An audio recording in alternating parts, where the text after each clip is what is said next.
The word screw up, it's not a good, such a nice English word, but these are things which make your muscles worse.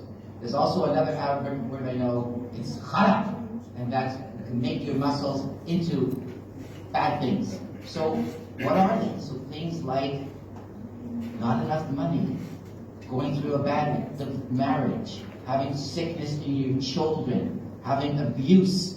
In Canada, we're talking more and more about how women in particular, men too, but women in particular, have been physically abused, have been emotionally abused, have been sexually abused, and even later on as an adult, that can affect the muscles and their ability to contract and their ability to heal. So if someone has a history of abuse, then later on in their life, when Isabel's seeing them as a counselor and seeing counseling about their pain, we sometimes have to bring that up. And we don't say that's the cause, we say that could be.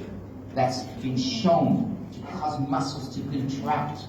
And then that's what the bottom shows. What are some of the other things that psychological or social things how can they screw up your muscles? How can they make them into knots? How can they make them not heal well? How can they make them more painful? So things like adrenaline, and it makes your heart race, and you sweat more.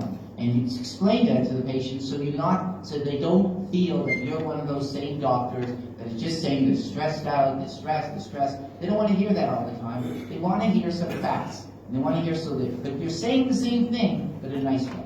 In a way that hopefully they can understand. So you're saying, so when they leave the room, you're saying, yes, the pain is in your muscles. Yes, it's a physical pain, but there may be other factors which are making it worse. Next slide.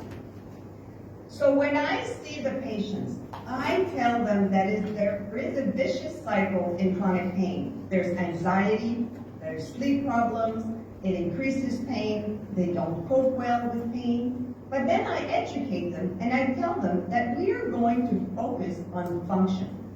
We are going to talk about how to better manage chronic pain, and they need to accept that maybe the pain will never go completely away. We will work on increasing physical activity, increasing social functioning, and then I talk to them about increasing their motivation so they can better manage their pain. We're going to talk about a case study. This is a 53-year-old female that I saw, as well as Dr. Feinstone saw.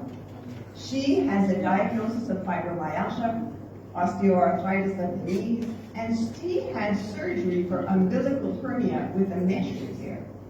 She is a smoker, cigarette smoker. She did not do any activity, any physical activity when I first saw her.